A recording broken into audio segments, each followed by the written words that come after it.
The Deep Roots of Fascist Thought. I'm Blair Fix.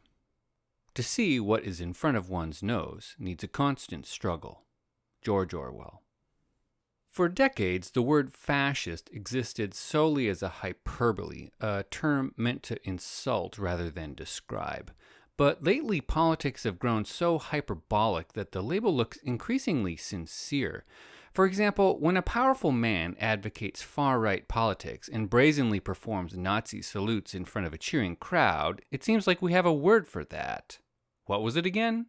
Ah, yes, fascist. Of course, fascism is easy to see when it happens elsewhere, but when it grows under your nose, within your own culture, even the most blatant signs can seem obscure. So what we need then is a hard-nosed way to measure the spread of fascist ideology, a method that is calmly quantitative, immune to both apologetics and hyperbole. In my mind, the best option is to study patterns in written language. Backing up a bit, all ideologies have words that they emphasize, corresponding to concepts that they deem important.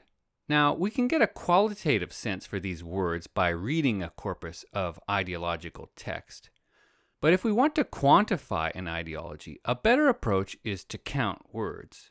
When we do so, we can objectively identify the jargon of an ideology, the words that it uses frequently and, crucially, overuses relative to mainstream writing. And once we've got this jargon, we can return to written language at large and track the changing frequency of our ideological jargon. The goal is to use word frequency to measure the spread or collapse of the ideology in question. In this essay, I'll use word frequency to track the spread of fascist ideology. The journey starts with a trip to 1930s Europe, where we'll encounter the works of Benito Mussolini and Adolf Hitler, translated into English. The rantings of these two villains will serve as our corpus of fascist text. From this text, we'll extract the jargon of fascism, the words that Mussolini and Hitler use frequently and overuse relative to mainstream English. With this jargon, we'll then track the popularity of fascist thinking in written language. Because I'm an anglophone, I'll start with English writing. Running the numbers, I find that in English books, fascist jargon has been on the rise since the 1980s. Now, this trend is admittedly alarming, but I'm going to resist the urge to focus myopically on the present, and that's because the best way to understand today's neo-fascism is by studying the deep past. Here, then, is my key finding. Although fascism was ostensibly born in the early 20th century, the linguistic data tells a different story about fascism's origin. Looking at 5 European languages, English, German, Italian, Spanish, and French, I find that the high point of fascist jargon came several centuries before Hitler and Mussolini were born.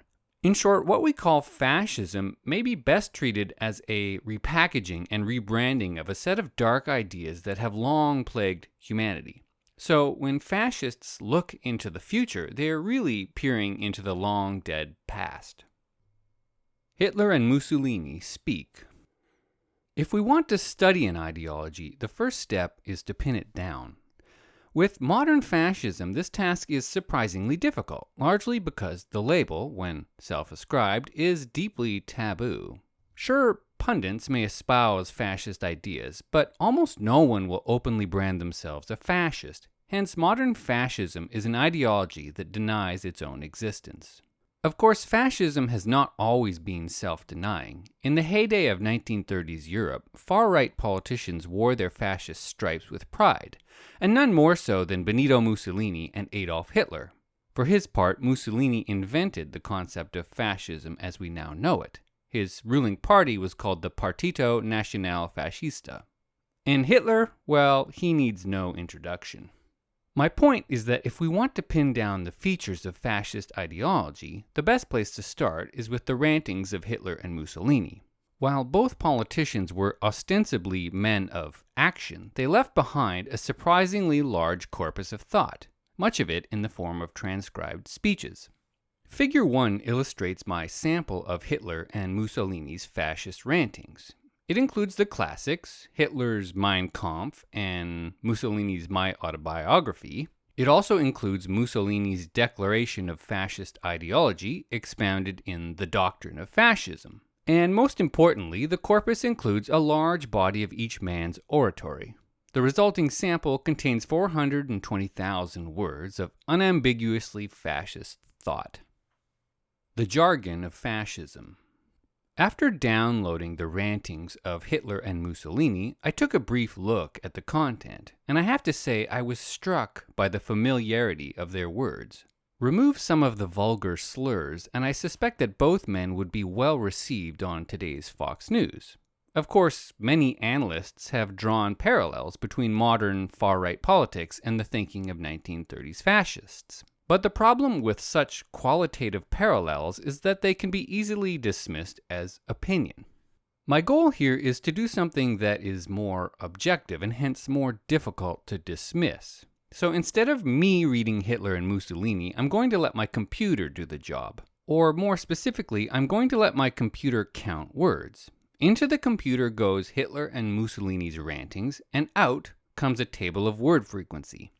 Next, I'm going to place this fascist word frequency in the context of mainstream writing of the same era, as captured by the Google English corpus.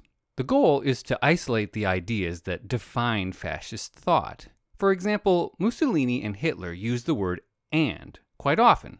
But since "and" is a common English word, its use tells us nothing about fascism. The same is not true of other words like extermination and annihilation. These terms are used frequently in Hitler and Mussolini's screeds, and more importantly, they are overused relative to mainstream English. In short, these frequent, overused words represent fascist jargon. They're the ideas that define Hitler and Mussolini's politics. Jumping to the results, from Hitler and Mussolini's rantings, I've used word frequency to identify 1,000 words that can be considered fascist jargon. Figure 2 shows a sample of these terms. Looking at this cloud of fascist jargon, we see many words concerned with violence. Annihilation, bloodshed, conquer, extermination, fighting. There's also a large helping of emotion-laden judgment, betrayed, cowardice, enemies, hatred, humiliation, slander, treason. And to cap things off, we find a dose of religious prose. Almighty, blessings, eternally, providence. I highlight these themes mostly as a sanity check. An algorithm for identifying fascist jargon ought to return words that feel like fascism. And, well, it does. The rise of fascist thought in modern English writing. With our list of fascist jargon in hand, we're ready to measure the currents of fascist thought in English writing. Our window will be the frequency of fascist jargon in the Google Books corpus. Given today's political climate, we expect that fascist thought will be on the rise. The main question is how far back the climb extends. In my mind, looking a decade or so back seems like a reasonable place to start, since that's when the seeds of Trumpism started to emerge. Case in point, in 2010, Noam Chomsky sat down with Chris Hedges to discuss the state of U.S. politics. At the time, Chomsky noted that the mood of the country was, quote, frightening, with many Americans harboring what he called, quote, self-destructive fantasies. In hindsight, the delusions of 2010 seem rather quaint. So was it then that neo-fascism first took root? Turning to our linguistic data, the answer is no. The seeds of today's neo-fascism were planted decades earlier, in the 1980s. Figure 3 shows the trend. Backing up a bit, the story in Figure 3 begins in 1922, the year that Mussolini seized power and gave fascism its modern meaning. Of course, in the anglophone world, there was no widespread fascist movement at the time, and so no immediate spike in fascist jargon. That would change with the onset of World War II, which saw a bump in fascist thought. Another bump came during the late 1960s, when the U.S. was engulfed in the Vietnam War abroad and the civil rights movement at home. Now, when we turn to other languages, we'll find that periods of war typically come with a spike in fascist jargon, and that's understandable, since a large portion of these terms refer to violence. Violent times breed violent talk. So what's more informative is to see fascist jargon rise during times of peace. On that front, the 1980s were an era of peace, a period when the Cold War was winding down and capitalism was about to reign supreme. In short, it was a moment when fascism was bottom of mind. And yet there, in our linguistic data, the pattern is unmistakable. It was in the 1980s that the seeds of anglophone neo-fascism were planted. Why? Well, in hindsight, the fall of the Soviet Union left capitalism alone, free to be plagued by its own excesses. What would follow was a period of free market cravenness, which made the rich richer and left the poor to fend for themselves.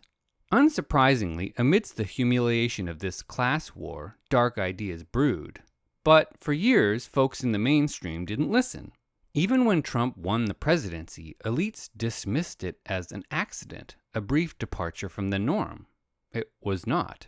Trump, it seems, is riding a wide wave of fascist discontent. We ignore it at our own peril. The deeper roots of fascist thought. I want to turn now from the myopia of the present to the expanse of long-term history. Perhaps a good place to start is with Martin Luther King Jr., who remarked that the arc of the moral universe is long, but it bends towards justice. If King's observation is true, it implies a darker corollary, which is that the arc of the moral past bends towards injustice. In other words, if we pick an idea that today we find sordid or tyrannical, we should discover that this idea becomes more popular as we look deeper into human history. Now, before we discuss whether this claim is true, we should perhaps reflect on the common roots of injustice, which I think are fairly simple. They stem from the belief in innate inequality. Pick any horrific act, and you'll find it easier to perform if you declare the victim a lesser human. Likewise, if you view the victim as your equal, the same act feels appalling. So it's the belief in human inequality which motivates injustice, and it's this shared belief in inequality which unifies the various forms of far-right politics. This is Corey Robin's thesis, explored in his book, The Reactionary Mind. Back to fascism. In light of Martin Luther King's corollary, the apparent roots of fascism seem odd. Why would fascism, an ideology which is widely regarded as one of the most vile in human history, emerge in the 20th century during a period that was otherwise marked by striking moral progress and unprecedented material prosperity? Well, one possibility is that the conditions of post-World War I Europe were just right for the invention of a new form of moral monstrosity. But another possibility is that when Mussolini and Hitler expounded their doctrine of fascism, they were simply repackaging and rebranding dark ideas from the past. Now, we should preface this latter possibility by noting that ideological repackaging happens all the time. For example, today we say that medieval Europeans lived under a system of feudalism, but this word was coined by historians after the fact to describe a historical social structure. As such, Europe was at its most feudal long before feudalism had any meaning. Might the same be true of fascism? Returning to our linguistic data, the answer appears to be yes. Figure 4 shows the evidence. Here, the red dot marks the moment in 1922 when Mussolini seized power and gave fascism its modern meaning. Oddly, this birth of fascism came when fascist jargon was at a low point in English writing. And as we turn back the historical clock, we find a steady rise in fascist ideas. In fact, anglophone writing seems to have been at its most fascist more than 2 centuries before the word fascism had any meaning. Looking ahead, the rest of this essay will explore the apparent paradox that fascist thinking was most rampant long before fascism was thought to exist. I'll demonstrate first that this pattern is robust. It's found in English, German, Italian, Spanish, and French writing. Second, I'll argue that fascism before fascism is not a paradox. Instead, what we call fascism is best treated as a repackaging of dark ideas that were ubiquitous in human history, but that were steadily killed off by the spread of the Enlightenment. Or put another way, rising neo-fascism is shocking precisely because many of us thought these dark ideas were extinct. Fascist thought in German writing. It's at this point that a monoglot like me realizes that the world does not begin and end with the English language. As such, let's turn to the story told by other linguistic traditions. When it comes to understanding fascism, German writing seems like a good place to start. Indeed, Hitler and his band of Nazi thugs were the villains of the 20th century. They're the people most deeply associated with evil and the group that is inevitably evoked by the word fascist. That said, the linguistic evidence suggests that the historical trauma of Nazi rule is probably much larger than the Nazis' ideological impact on German society. I'll get to this evidence in a moment, but first let's reflect on how a group can wield power that far surpasses its ideological support. The answer, of course, is with violence. If I hold a gun to your head, you'll do anything I say, regardless of whether you want to. Likewise, a well-armed militia can wield immense power over an otherwise hostile population. Violence, then, is a key form of power, but it's not the only form, nor is it even the most potent. When it comes to wielding power, ideas are far more durable than violence. Whereas violence rests on fear, which vanishes the moment weapons change hands, ideas breed enduring consent and lasting obedience. It's for this reason that all rulers use ideology to make their power seem legitimate. But here's the catch. Rulers don't control the ideology to which they appeal. For example, Donald Trump would surely love to declare himself a divine king. But if he did, most Americans would think he was insane. And that's because the doctrine of divine right is today a fringe ideology believed by almost no one. But long ago, the opposite was true. When Europe was in the throes of medieval tyranny, religion dominated everyone's worldview. And so when kings declared their divine right to rule, it was not a farce. It was an apparent statement of truth. Such is the power of ideology. Back to Hitler. By declaring himself the supreme leader of the German population, a man whose every word was law and who was himself above the law, Hitler was essentially evoking, by a different name, the divine right of kings. And yet he was doing it at a time when the belief in medieval theocracy had long been dying. As such, Hitler must have accomplished one of two things. Either he hoodwinked a large number of Germans into believing medieval mythology, or he ruled by convincing a relatively small band of followers to rain terror on the German population. Turning to German writing, it seems that the latter scenario is best supported by the linguistic evidence. Figure 5 makes the case. What I've done here is take my sample of English fascist jargon and translated the individual words into German. Then I've tracked the frequency of these words over 4 centuries of German publishing. The results are unambiguous. In German books, the high point of fascist thought came in the 1600s, 3 centuries before Hitler seized power. Rather than revolutionize German ideology, the linguistic evidence suggests that Hitler's fascist reign was a forgettable footnote. Now, obviously, Hitler's apparent lack of ideological influence seems at odds with the devastation he induced. But in hindsight, this contradiction may be an artifact of how history is typically written. For the most part, historians study actions, obviously because events are what get written down. To the extent that ideas are the topic of study, historians focus mostly on the thoughts attributed to important people. Thus, we know which battles Hitler won, and we probably know what Hitler thought about these battles. But when it comes to statistical statements about the thoughts of the average German soldier, historians are mostly mute. As such, standard history probably overstates the importance of great men and understates the importance of large-scale ideological currents. Outside of the linguistic evidence, there are several signs that Hitler's brand of fascism was fairly unpopular. An obvious tell was that his regime was almost comically violent. If fascism was so popular, why did Hitler need secret police? Why did he need to execute political opponents? Why did he need to burn antithetical books? Why did he need to outlaw opposition parties? Why did he need to imprison large swaths of the population? The answer is that these displays of force are a sign that Hitler's ideas were never dominant, and that he ruled mostly through terror. That said, there is one place where Hitler probably did wield supreme ideological power: within the Nazi Party.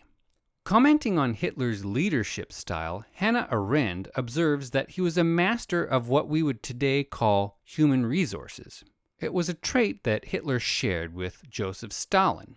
In the early stages of their careers, Arendt argues that both men devoted themselves, quote, almost entirely to questions of personnel. After repeated purges, the result was a rigid party hierarchy in which, quote, hardly any man of importance remained who did not owe his position to Hitler or Stalin.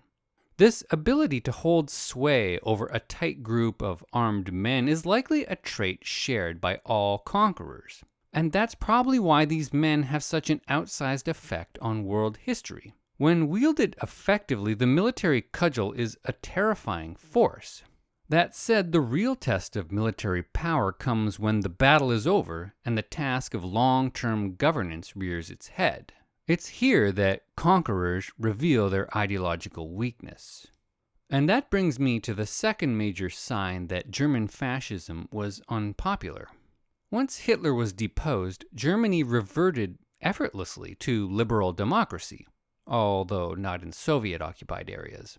Sure, the Allies prosecuted a few dozen high-ranking Nazis, but if fascism had been the dominant German ideology, suppressing it would likely have required mass incarceration, ironically of the kind used by the Nazis themselves. If Nazism had been truly widespread, post-war history would have looked remarkably different. Instead of implementing the Marshall Plan to rebuild Europe, the Allies would have been busy fighting a counterinsurgency, much like the US faced in Afghanistan. And any hint of troop withdrawal would have caused the Allied puppet regime to collapse, also like in Afghanistan. Indeed, modern Afghanistan is the poster child for true ideological dominance, of the Islamic variety. It's a place where foreign powers can win military battles, but cannot make the population amenable to Western rule. Since post-war Germany had none of these features, it suggests that most Germans were happy to see fascism vanquished. Viewed in this light, together with the linguistic evidence, perhaps the best way to characterize Hitler's reign is that he was an occupier of a foreign land. For a fleeting moment, he managed to impose a 17th century ideology on a 20th century population. Fascist thought in Italian writing. Let's turn now to the currents of fascist thought in Italian books.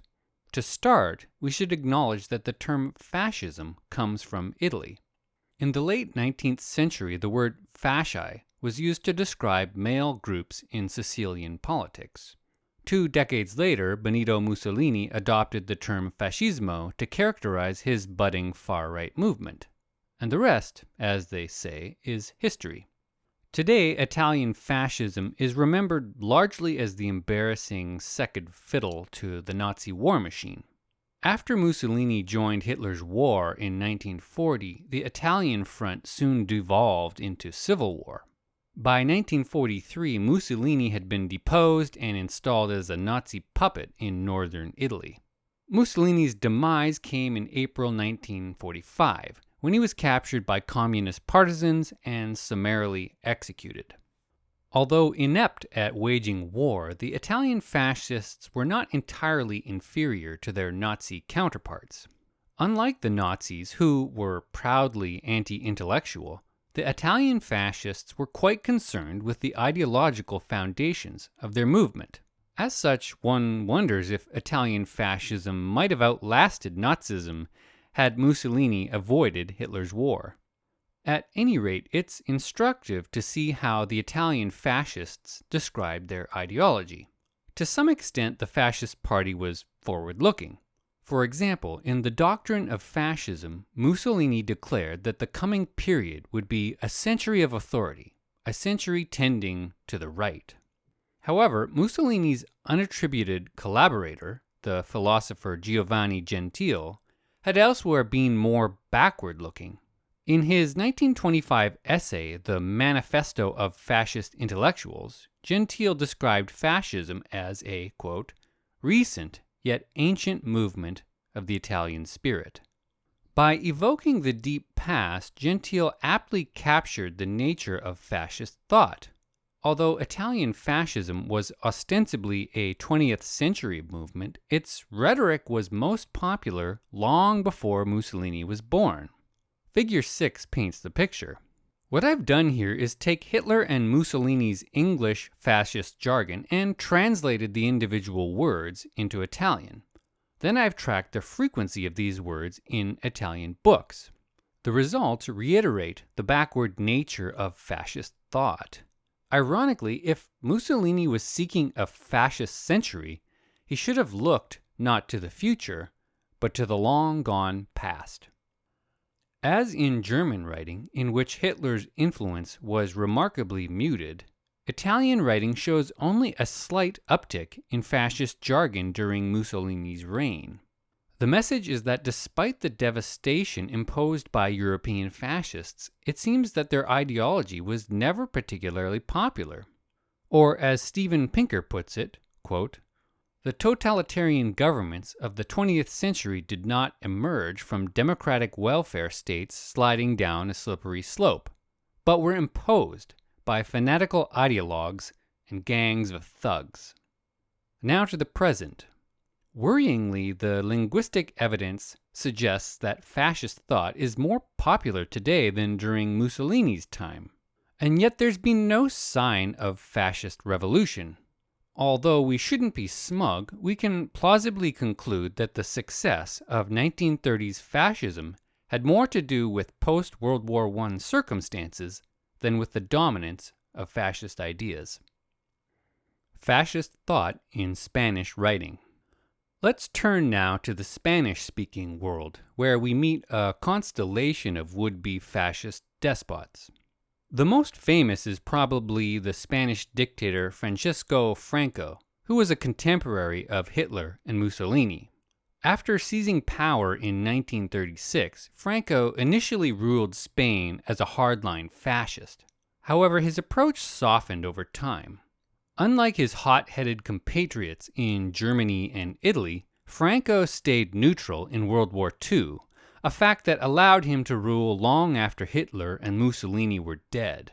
In the end, Franco's brand of fascism wasn't killed in battle. It simply faded into irrelevance. When Franco died in 1975, Spain transitioned to liberal democracy with little fanfare. Elsewhere in the Hispanic world, other far-right dictators were flexing their muscles. In Chile, Augusto Pinochet seized power in 1973 and ruled until 1990. In Argentina, Jorge Rafael Videla ruled from 1976 to 1981. In Guatemala, Efrain Ríos Montt ruled from 1982 to 1983.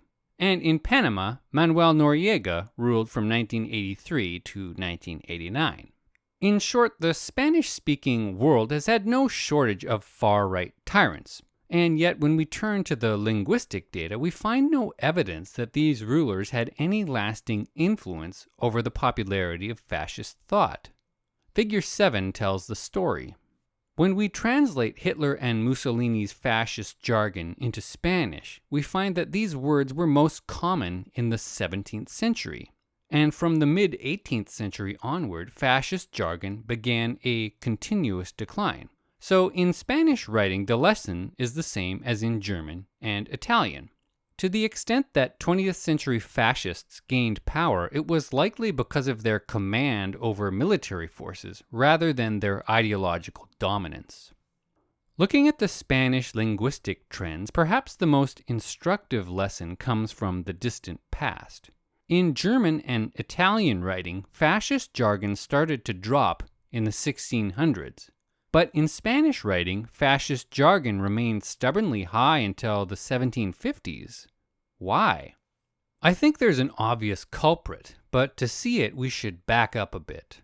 To understand the long-term decline of fascist thought, we need to think about the ideas that oppose fascism. As commonly framed, fascism represents the far right of the political spectrum, so it makes sense to cast fascism's opponent as the far left. But the problem with this framing, which some leftists would prefer to ignore, is that historically, the far left has had its share of ghoulish dictators. For example, communists like Stalin and Mao arguably killed more people, largely through policy-induced famine, than either Hitler or Mussolini. Given this left-right convergence of tyranny, perhaps we should rethink the political spectrum on which fascism sits. A better starting point, I believe, is to look at ideas that today are so dominant that they are viewed as apolitical. Take something as simple as how we define the truth.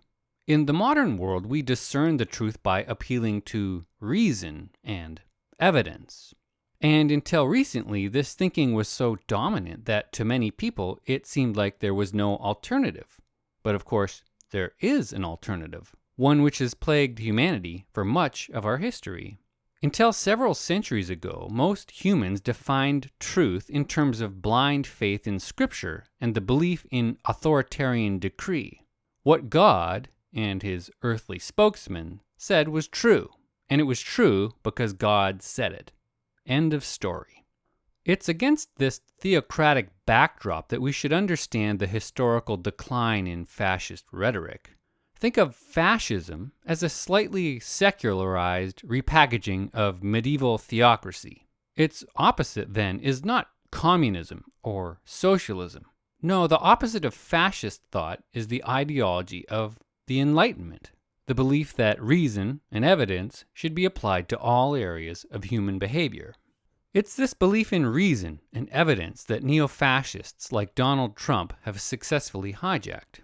When Trump burst on the scene, the dominant norm was that political debate should play out at the level of facts and reasoned arguments.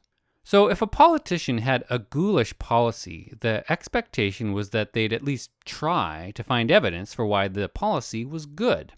Accustomed to this norm, the mainstream media found it impossible to admit that Trump had a different playbook, one which consisted entirely of lies and appeals to authority. A decade ago, we called this approach post-truth politics. Today, it seems increasingly like fascism. And if these ideas were to become entrenched, they'd likely transform into old-fashioned theocracy. And that brings me back to Spanish writing. Although most of medieval Europe lived under the throes of theocracy, in Spain the regime was particularly severe. Starting in 1478, Spanish authorities embarked on a centuries-long campaign to suppress and punish heretical thought. Because of this Inquisition, the ideas of the Enlightenment came to Spain belatedly. Whereas Enlightenment philosophy began flourishing elsewhere in the mid-1600s, it didn't come to Spain until the mid-1700s. In short, my guess is that we can blame the Spanish Inquisition for delaying the Spanish arrival of Enlightenment ideals, and hence prolonging the dominance of fascist thought in Spanish writing. Fascist thought in French writing. Turning to the frequency of fascist jargon in French writing, we find a story that's now familiar. The arc of French history is one of long-term decline in fascist thought. Figure 8 paints the picture. In many ways, the Francophone story of fascism mirrors what we found in English. From 1700 to 1900, fascist thought declined continuously. In the 20th century, fascist jargon jumped during both world wars, as well as during the unrest of the late 1960s. And from 1980 onward, we see a rising tide of neo-fascism. But that's where the similarities end. Unlike in the anglophone world, where neo-fascism kept rising, French neo-fascism peaked in 2008 and then declined. Why? Before I attempt to answer this question, I'll pause for a brief philosophical aside. As I see it, there are two broad ways to think about ideology. The first approach is to treat ideology as a kind of Platonic form, a set of beliefs that exist independently from the material world. And the second approach is to treat ideology as an outcome of material reality. Now, in a strict scientific sense, the latter claim is the sole truth. Whether written in a book, stored in a hard drive, or imagined by a brain, all ideas have material origins. That said, the strict material view tells us almost nothing about the birth of ideas, largely because consciousness is not understood. So in that sense, it's a useful metaphor to treat ideas as immaterial forms that are plucked from the ether, seemingly at random. However, as we zoom out to larger patterns of thought, it becomes clear that our ideologies are intertwined with our material lives. For example, scientific breakthroughs rely on advances in technology, which, in turn, come from the fruits of previous scientific inquiry. It's this feedback loop that is responsible for modern material wealth. Now, for scientists, the thrill of rational, evidence-driven thinking is its own reward. But for most other people, the scientific worldview is instrumental. It's useful only to the extent that it improves their lives. So if people's lives get worse, they look elsewhere for their ideology. It's here, as I see it, that neo-fascism enters the picture. Starting in the 1980s, a large portion of anglophone speakers saw their lives get worse. Now, the reasons for this wrong turn are not mysterious. For the last 4 decades, anglophone countries have succumbed to a sort of free market hysteria, which saw social safety nets dismantled and corporate cravenness encouraged. Predictably, this experiment made the rich get richer and the poor get poorer. For their part, heterodox political economists have understood this distributional picture and advocated a rational, evidence-driven solution. To make people's lives better, reverse the experiment with rampant inequality. Unfortunately, this enlightened approach remains confined largely to the halls of academia. In the mainstream, darker ideas have flourished. From our linguistic data, we know that this darkness is an old disease, and that makes sense. If you're going to abandon a rational, evidence-driven worldview, there's only one place to look: the past. There, you'll find a world dominated by righteous dogma and triumphant superstitions, a place where ignorance serves as a sedative from the insults of daily life. Now here's the question. Once people succumb to backwards-looking dogma, how do we get them out? Well, we can try appealing to high-minded thought, but a better approach, in my mind, is to simply demonstrate the usefulness of rational thinking. Prove to cynics that entrenched social problems can be solved through deliberate democratic policies. It's here that the French example is informative. When the 2008 financial crisis hit, France parted ways with its Anglophone neighbors. Instead of doubling down on neoliberal policies, the French government embarked on a series of reforms. In 2008, France altered its constitution, largely in ways that limited presidential power. Americans, take note. In 2009, the government introduced and later passed a series of new financial regulations. And perhaps most importantly, 2009 saw the French government create the Revenu de Solidarité Active, RSA, a form of universal minimum income. Interestingly, it was around this time that fascist jargon started to decline in French books. I doubt it's a coincidence. When you remove the humiliation of newfound poverty, you remove the breeding grounds for backwards ideas. And I should mention that this sort of fascist fighting policy is dirt cheap. For example, in 2004, about 1.8 million French households received the RSA, at a cost of less than 0.5% of French GDP. Even cheaper, free for government, in fact, is the policy of maintaining a dignified minimum wage. Indeed, this is the sort of big tent progressive policy that has widespread support across the political spectrum. It's the sort of policy that is so obviously good that the failure to implement it breeds cynicism and the search for darker ideas. And it is exactly the sort of policy that France has maintained and the US has abandoned. Figure 9 paints the picture. In France, the minimum wage has kept pace with rising income per capita, ensuring that low-wage workers maintain their dignity. But in the US, the federal minimum wage has declined into oblivion, signaling to the working poor that they're no longer part of the American project of shared prosperity. The inability to maintain a dignified minimum wage is the sort of failure of rational policymaking that breeds dark feelings of humiliation and resentment. Noam Chomsky gave voice to these feelings in 2010 when he summarized the bewildered callers on American talk radio. What is happening to me? I've done all the right things. I'm a God-fearing Christian. I work hard for my family. I have a gun. I believe in the values of the country, and my life is collapsing. The obvious solution to this angst is to solve people's problems. And of course, that is exactly what strongmen like Donald Trump promise to do. But it's also what progressive politicians like Bernie Sanders promise. It just happens that one of these men is selling snake oil, while the other is promoting rational, evidence-driven policy. Can we blame the public for not knowing which is which? Maybe. But as the French example illustrates, it seems to be action, not rhetoric, that ultimately matters.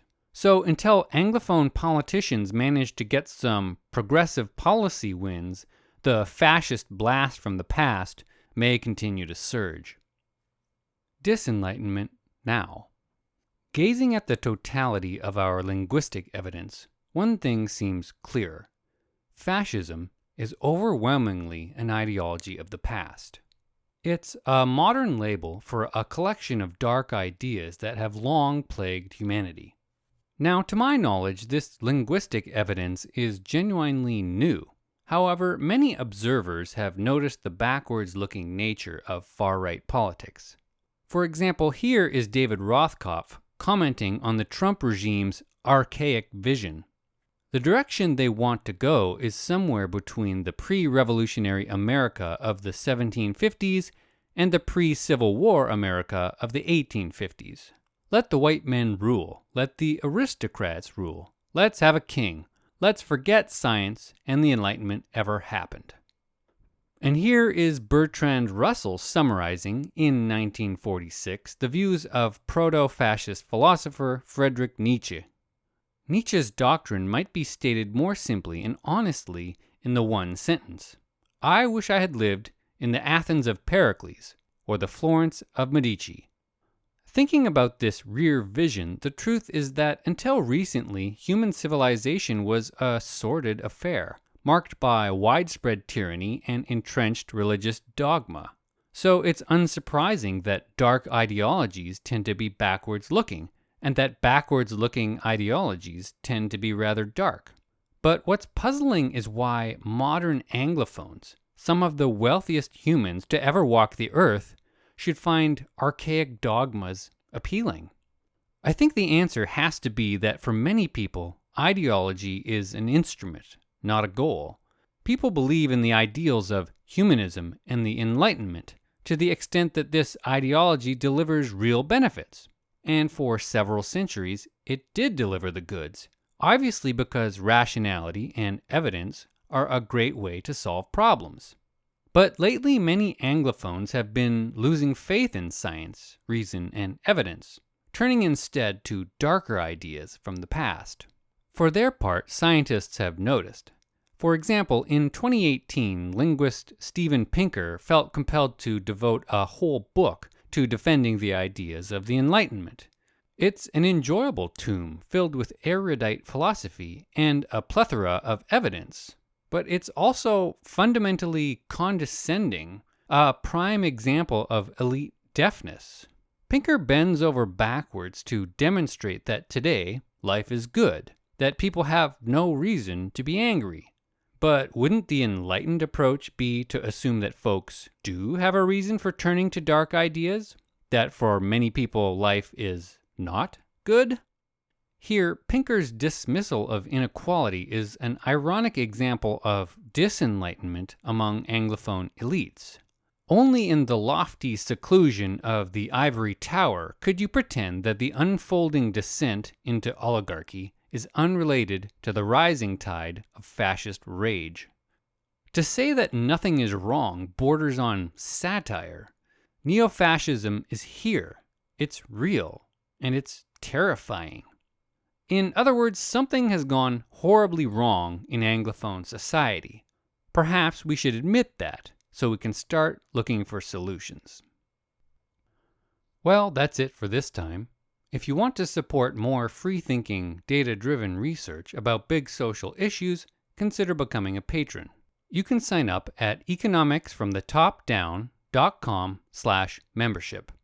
And if you're interested in the data and methods behind the charts, you can find a link in the notes.